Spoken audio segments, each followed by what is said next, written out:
Alright, Jason, you were asking earlier how people are doing their stuff. I actually don't use Pelicans or SKB cases anymore, unless I travel, because flying is a little different.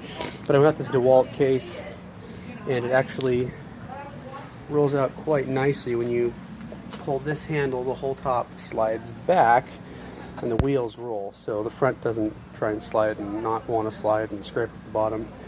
The top folds open and allows you to put stuff on top. I wouldn't put more than 10 pounds. Well, maybe you could. I mean, it really supports a lot of weight. It's got good hinges on it.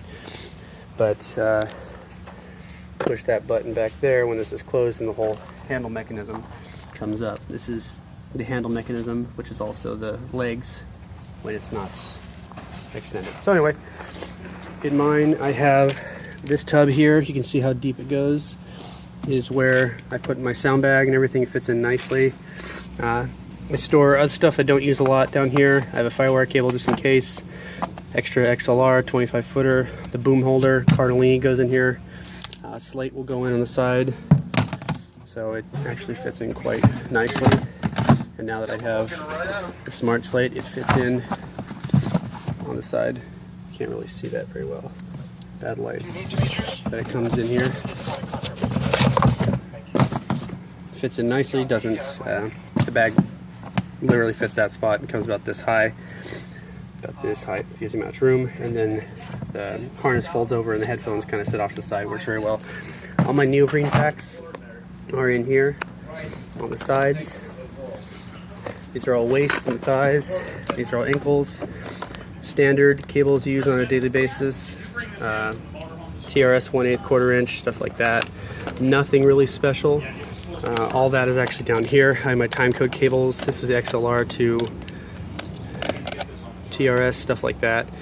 Very uncommon cables for people not sound mixers, so that's why I separated it. All my timecode is in there. All my IFBs are in here. This is where I carry adapters. I carry a mic stand, so I can screw it into the wall or something like that, put on anything I need to, basically, as long as it's kind of an expendable thing, I can do that. But all the stuff you normally use, sticky stuff, extra tape, this is where Hush Labs go. All the usual expendables to put on people go in here. So then we have, these are all power cables, extra power cables, splitters, P-taps to 2.5 and 2.1 millimeter in case something goes wrong, go into my little BDS. Small XLR cable, it really shouldn't be in there, but it doesn't matter. Then I have, this is a Dean's connector to 2.5 millimeter, I believe, and that allows me to plug in lithium polymer RC batteries, because that's basically what I use. Very inexpensive, high current, high charge, and works very well. At the top, this used to be my SKB case, so I've got all my actual labs go in here, COS 11s, you can read them, MKE2, TR50s. When I pull them out, I flip them over, they have black writing on them. So that way I know when I come back and look at it, I'm like, oh, that's the empty case. So it's very quick. I used to keep all the antennas in here, but I put them all in a small bag now because the case gets laid down so everything would fall out. And screwdriver goes in there, perfectly custom fit. Yeah, baby, look at that. Gotta have that, make sure it says Electrosonics. Batteries, I use the front first, rotate it to the back. That way I try and give all the batteries the same use. When I'm done, batteries get flipped up, tabs up. The tabs don't even come to the top here, so they can't touch anything. And it holds them in quite well. So we're good to go there. Those of you wondering, as I've said before, I've been using for 4 years now, these EBLs, and I get 10 hours easily on every single one of them. They're very inexpensive, so I'm sure a few people out there don't like that. Two of my ankles, that's what we're using today, so those are out, but this will sit right in here. I put my mics underneath, keeps them safe, solid, and they fit literally perfectly. There's no movement whatsoever, and I keep the pin and the scissors right there when the labs are in case here, so they're out of the way. Batteries, haven't really figured out what I'm gonna do with those, but and Sound Devices MM1 sits here, out of the way. Then we have the Triad Orbit stuff, and that stuff works very well. I don't know if you guys have seen this, but it's the arm that comes out and this is an extended arm. But go check it out. That stuff's really worth it, and it's not very expensive. I can't put it away with one hand. I keep these because they're alcohol based, so when people start sweating, I can use it to dry them off, or remove the alcohol, dry them off with a regular napkin, and then the tape sticks to them again. We have Hush Labs, which no one ever uses.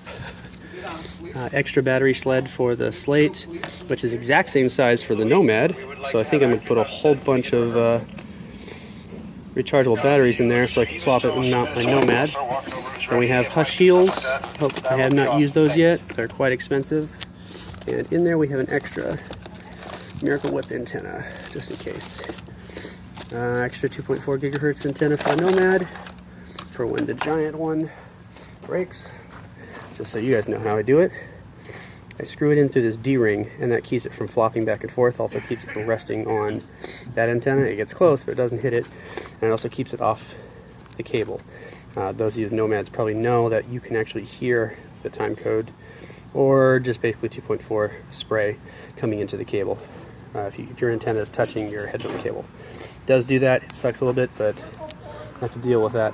I take off all of my mics every night and the isolators, so that way they go into wherever I can fit them, honestly. Right here's a really good spot, got a lot of room, and that way they don't get bent out of shape.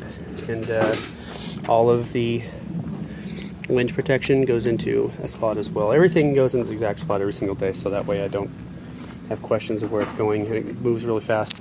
And this whole thing is great because this will not move at all until you lift this handle, and then it just rolls right up, backpack underneath. Out of the way, sorry. Lift it, and it literally, I mean, it's so simple, and it locks again.